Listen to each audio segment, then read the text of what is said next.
여러분, SOS가 뭡니까? 우리가 잘 알고 있는 대로 구조 신호죠. 오래전부터 이 SOS라고 하는 구조 신호를 사용해 왔는데, 이 구조 신호가 알파벳 약자이죠. SOS, 알파벳 약자인데 이 말이 무슨 말의 약자인지는 정확하게 알려지지 않고 있습니다. 도대체 처음에 무슨 말을 썼길래 이 말을 줄여서 SOS라고 한 것인가 라고 하는 정확한 기원이 없어요. 다만 학자들이 여러 가지 학설들을 제시하고 있는데, 저는 그중에 이 주장하는 학설이 눈에 들어왔습니다. 그것은 바로 save, our savior의 약자라는 겁니다. 구원하소서 우리의 구주시여. 이 말을 줄여서 SOS라고 시작이 되었다라고 하는 그러한 학설입니다. 어찌되었든 저는 이 주장에 저의 한 표를 던지고 싶어요. 왜냐하면 우리의 진정한 구원자는 예수 그리스도이시기 때문인 줄 믿습니다. 그렇습니다. 그러므로 진정한 SOS, save, 구원하소서, our savior, 우리의 구세주시여, 우리를 구원하여 주소서라고 하는 이 SOS야말로 여러분 진정한 구조 신호인 것을 믿으시기를 바랍니다. 어제 국무총리가 다시 한번 2주간의 고강도 사회적 거리두기를 연장한다라고 하는 발표를 했어요. 우리 국민들은 다 따라야 해야 되겠죠. 따라해야 합니다. 따라야 합니다. 협조해야 합니다. 그런데 위정자들뿐만 아니라 우리 모든 사람들이 알아야 할 분명한 사실이 한 가지 있습니다. 그것은 시편 127편 1절 말씀에 여호와께서 집을 세우지 아니하시면 세우는 자의 수고가 헛되고 여호와께서 성을 지키지 아니하시면 파수꾼의 경성함이 허사로다라고 하는 말입니다. 파수꾼의 깨어있음이 헛되도다라고 하는 말입니다. 라틴어 속담에 이런 말이 있어요. 루푸스, 넌, 크라트, 누메룸, 오비움이라는 라틴어가 있습니다. 이 말이 무슨 뜻이냐? 늑대는 숫자를 세워놓은 양도 먹고 표시를 해놓은 양도 먹는다, 이 말이에요. 여러분, 목자가요 자기 양 숫자를 세놨어요. 내 양은 숫자 세보니까 100마리야. 그래서 내 양은 100마리야. 그런다 그래서 그 100마리가 늘 유지될 수 있는 확신이 있느냐? 아니라는 거예요. 아무리 숫자 세놔도 늑대가 먹으려면 숫자 세놓은 양도 먹는다는 거예요. 이 양도 내 양, 이 양도 내 양이야라고 표시를 다 해놓는다고 해서 그 양이 다 내 양이 되느냐? 아무리 표시를 해놔도 늑대가 먹으려면 표시해놓은 양도 먹는다는 거예요. 무슨 뜻이냐? 이 속담의 의미는 아무리 사람이 계획하고 아무리 사람이 생각하고 사람이 모든 것을 준비한다고 할지라도 생각지도 못한 데서 어려운 일이 생길 수 있다라고 하는 것을 말하는 거예요. 사람이 아무리 머리 쓰고 계획해도 사람의 계획대로만은 되지 않는다. 우리는 이 사태를 통해서 분명히 깨달아야 됩니다. 하나님께서 도와주시지 않으면 안 됩니다. 우리는 하나님께 부르짖어 기도해야 됩니다. 하나님께 SOS를 청해야 됩니다. 구원해 주소서 우리의 구주시여. 우리는 하나님께 기도해야 될 줄 믿습니다. 다윗은 하나님 앞에 기도했어요. 시편 22편 20절 말씀에 내 생명을 칼에서 건지시며 내 유일한 것을 개의 세력에서 구하소서, 그렇게 기도했습니다. 다윗도 하나님 앞에 부르짖어 기도했습니다. 히스기야도요 벽을 향하여 얼굴을 대고는 하나님 앞에 면벽 기도하며 부르짖어 기도했습니다. 성경은 구원의 책이에요. 창세기부터 요한계시록까지 믿음의 사람들은 하나님 앞에 부르짖어 간구하여 기도하여 구원해달라고 하는 그 울부짖음의 구원의 기도를 통해서 구원받았다는 내용이 기록되어 있는 것이 성경입니다. 그래서 오늘 성경을 보는 저와 여러분들도 오직 하나님 앞에 부르짖어 기도하여 하나님께로부터 구원받으라고 성경은 오늘 우리에게 말씀하시는 줄 믿습니다. 병든 자도 기도해서 구원받았어요. 귀신 들린 자도 예수님께 부르짖어 기도해서 구원받았습니다. 풍랑 위에서 제자들도 예수님께 부르짖어 다 구원받았어요. 우리는 우리의 구원자가 되시는 예수 그리스도에게 간구하고 기도해야 돼요. 사도행전 2장 21절 말씀에 누구든지 주의 이름을 부르는 자는 구원을 얻으리라 말씀하셨어요. 지금은 예수님에게 SOS를 쳐야 될 때, 우리를 구원해달라고 기도해야 될 때, 우리는 영적 SOS를 쳐야 됩니다. Save our Savior, 구원하소서 우리의 구주시여, 우리는 기도해야 돼요. 예수님께서 예루살렘 성에 입성하셨어요. 겸손의 왕이시기 때문에 낙이 새끼를 타고 입성하셨고요. 수많은 사람들이 예수님께서 입성하신다는 소식을 듣고 달려나와서 붉은색 카페트는 깔 수 없었지만 자기의 겉옷을 바닥에 다 카페트 삼아 펼쳐서 예수님께서 그것을 밟고 입성하시도록 했어요. 종려나무가지를 꺾어서 흔들면서 우리 예수님에게 환호성을 질렀어요.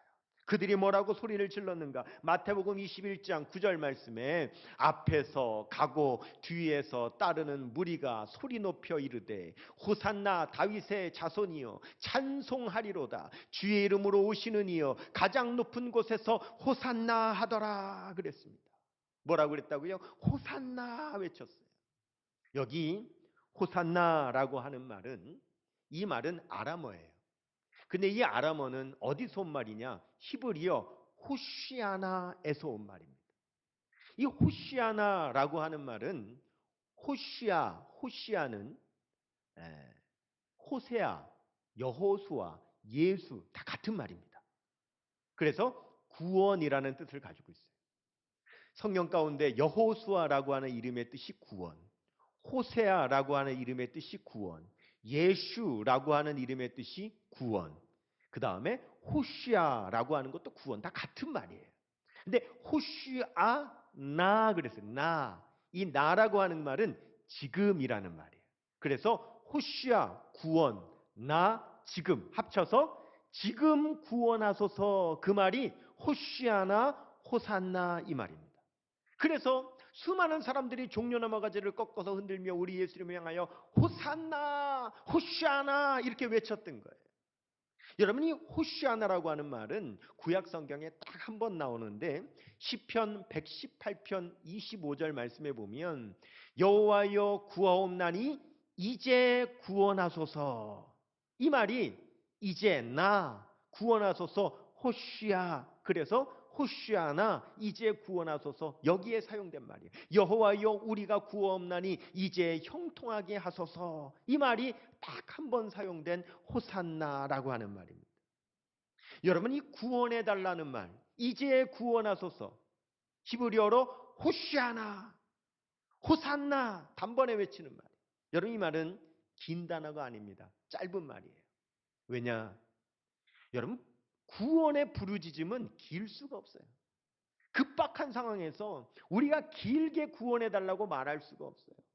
여러분, 우리가 불이 나면 뭐라고 그래요? 불이야. 집에 도둑이 들면 뭐라 그래요? 도둑이야. 굉장히 어려운 일 당했을 때, 내가 생명의 위협을 겪을 때는 뭐라 그래요? 사람 살려. 언제 길게 말합니까? 구원해달라고 하는 구조신호는 짧을 수밖에 없어요. 그래서 SOS라고 하는 약자를 쓴 것도 길게 말할 수가 없기 때문에 우리가 하나님 앞에 늘 길게만 기도할 수가 없어요. 때로는 위급한 상황 가운데, 어려운 상황 가운데 우리는 외마디 비명을 지르듯 하나님께 살려달라고 그렇게 짤막한 구원의 기도를 드릴 수 있어요. 짧게 외마디로 기도하는 이 위급한 상황에서의 기도를 중세 기독교 영성가들은 이름 붙이기를 화살기도다, 이렇게 이름을 붙였어요. 짧게 빠르게 날아가는 기도다 그래서 화살기도라 그랬어요. 이 호산나는요, 호시아나는 화살기도예요. 급박한 상황 가운데, 위기 상황 가운데 우리 하나님께 짧게 부르짖는 그런 화살기도죠. 하나님께서는 우리의 기도가 길어야만 들으시는 분이 아닙니다. 급박한 상황 가운데서도 외치는 외마디의 화살기도에도 우리 하나님은 신실하게 응답하시는 주님인 걸 믿으시길 바랍니다. 응답하세요. 예수님께서 여리고성을 지나가실 때, 예수님께서 지금 내 앞을 지나가신다는 것을 눈으로는 볼 수 없었지만 귀로는 들을 수 있었던 한 맹인이 있었어요. 그는 바디메오였어요. 바디메오는 예수님께서 자기 앞을 지나가신다는 소리를 듣고는 부르짖었어요. 누가복음 18장 38절 말씀에 맹인이 외쳐 이르되 다윗의 자손 예수여 나를 불쌍히 여기소서 하거늘 그렇게 외쳤어요. 외마디 비명을 지르듯 다윗의 자손 예수여 나를 불쌍히 여기소서 예수님을 향하여 소리를 질렀어요. 그때에 예수님 주변에 있던 많은 사람들이 그 소경 거지 바디메오에게 조용히 하라고 떠들지 말라고 꾸짖었어요.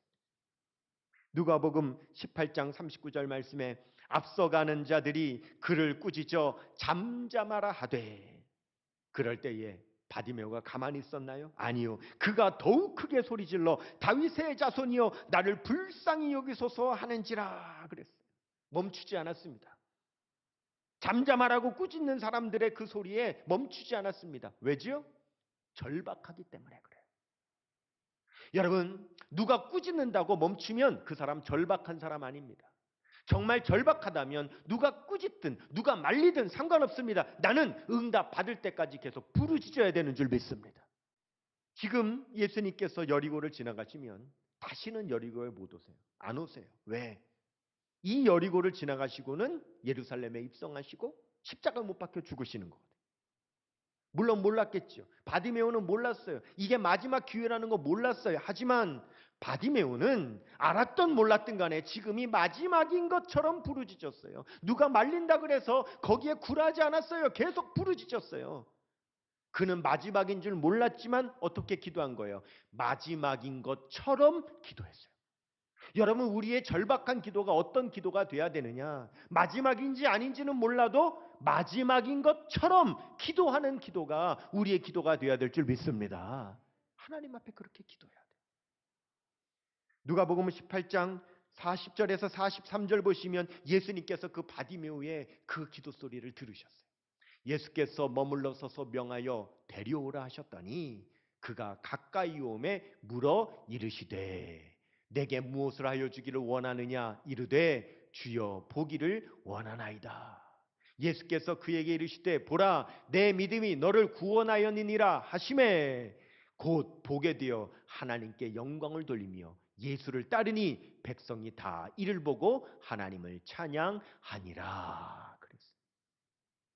바디메오의 그 절박한 부르짖음에 예수님께서 그를 구원해 주셨어요.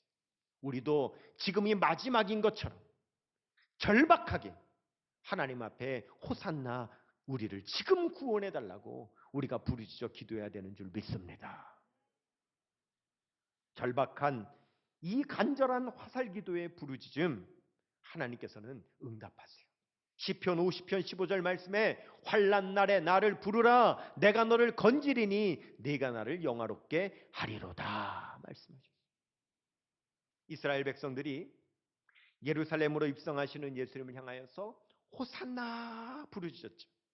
그런데 여기서 우리가 한 가지만 생각해 볼게요. 호산나가 무슨 뜻이에요? 지금 구원하소서 이런 말이잖아요.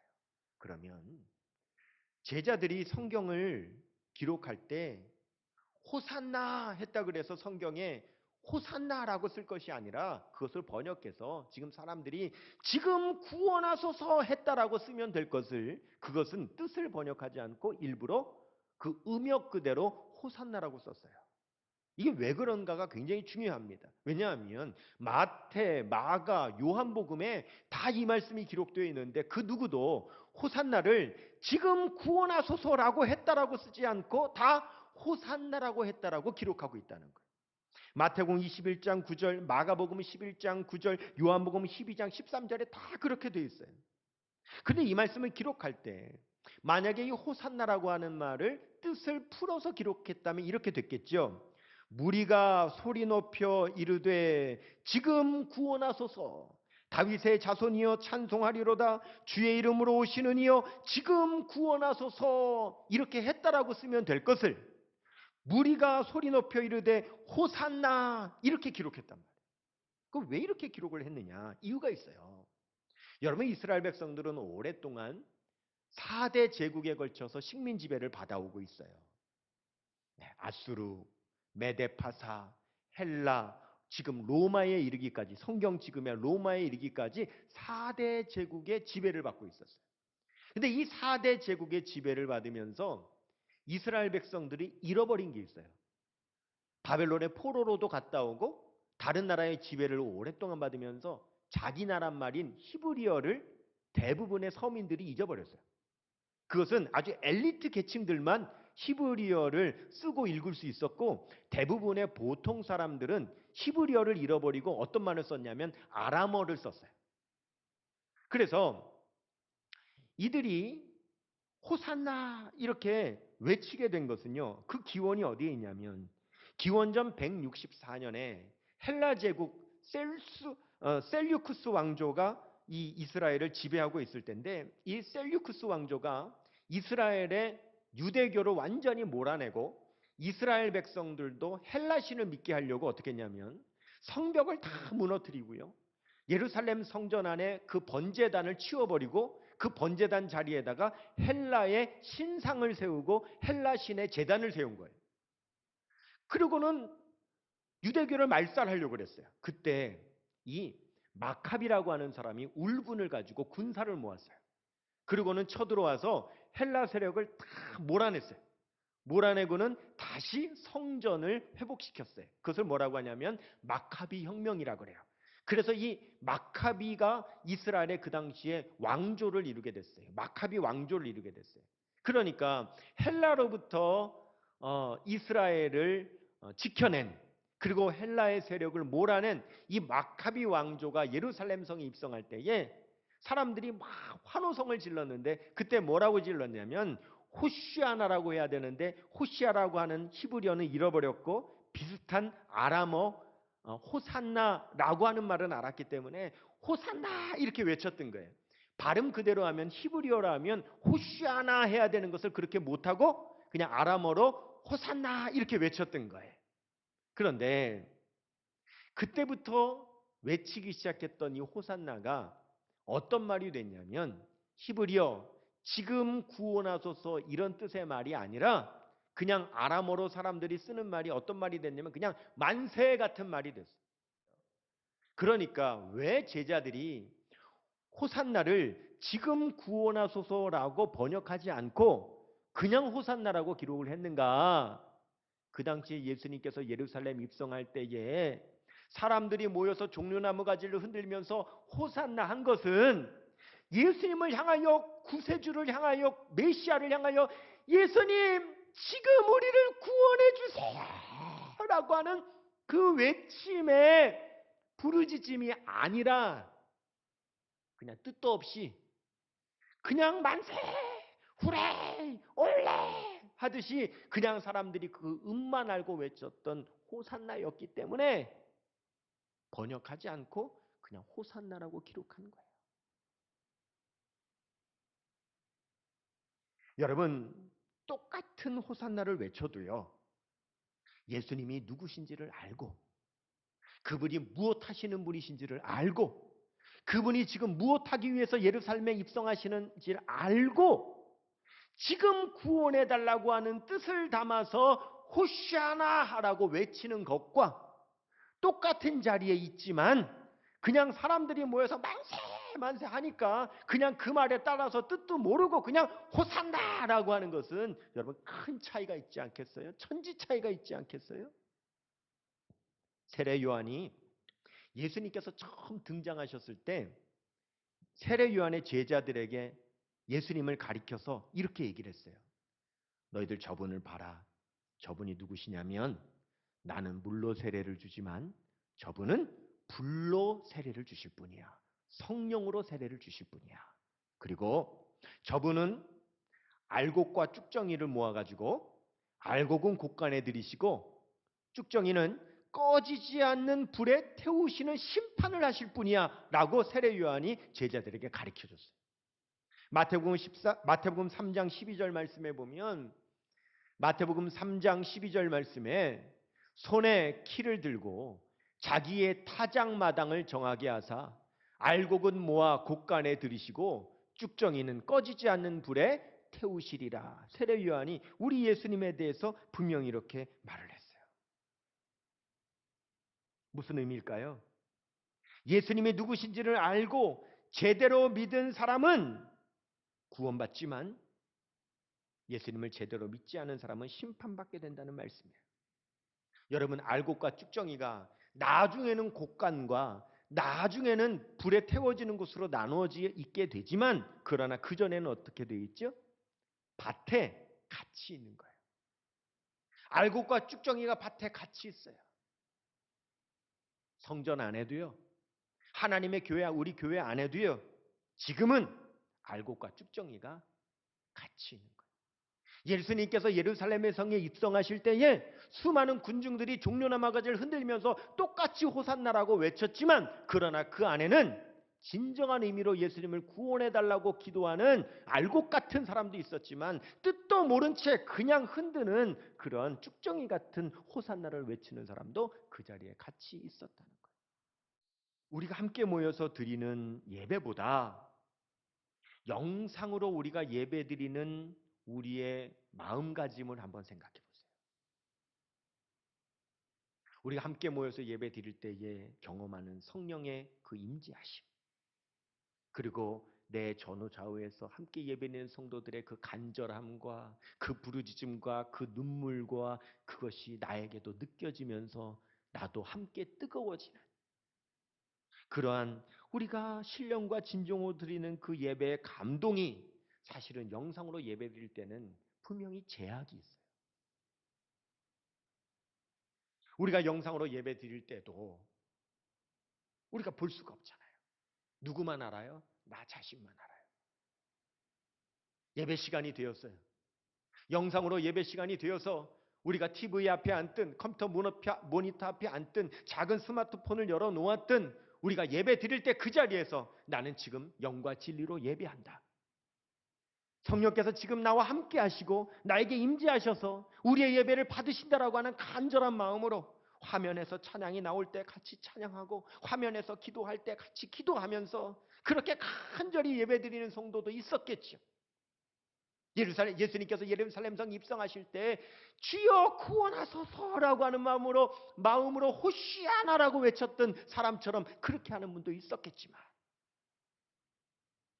안 드릴 수는 없어서 예배를 드리지만 혹시 그냥 TV 화면을 보듯 뉴스나 드라마나 다른 프로그램을 보는 것과 다를 바 없는 자세와 마음으로 그 화면을 보고 계셨을 수도 있잖아요.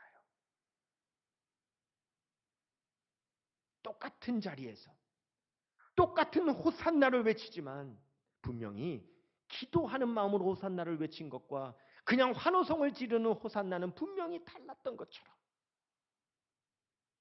코로나 앞에 우리는 예수님을 향하여 얼마나 진정한 호시아나 지금 구원하소서를 외치고 있는가 우리 자신에게 물어볼 수 있다는 것이죠. 종료주의를 맞이하여 우리 오늘 함께 예배된 이 자리에 계신 우리 모든 성도님들, 이 자리가 성전의 자리가 되었든 영상의 자리가 되었든 어디에 있든지 간에 지금 저의 이 말씀을 듣는 지금 모든 성도님들은 그 마음 가운데 우리 주님을 향하여 진정한 호시아나를 부르짖는 그러한 주의 백성들 다 되시기를 주님의 이름으로 축원합니다.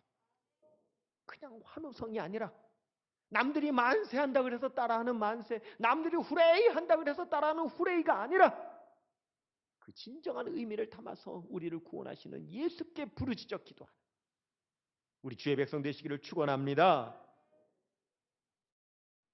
우리는 아직 모여서 마음껏 부르짖지 못해요.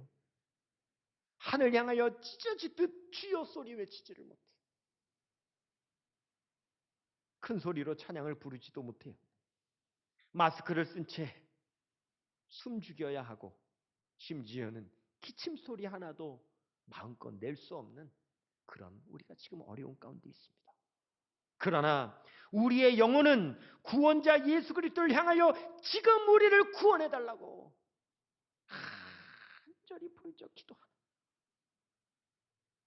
우리 사랑하는 주의 백성들, 그 고난주간 기도로 승리하는 한 주간 되어주시기를 주님의 이름으로 축원합니다. 생명의 말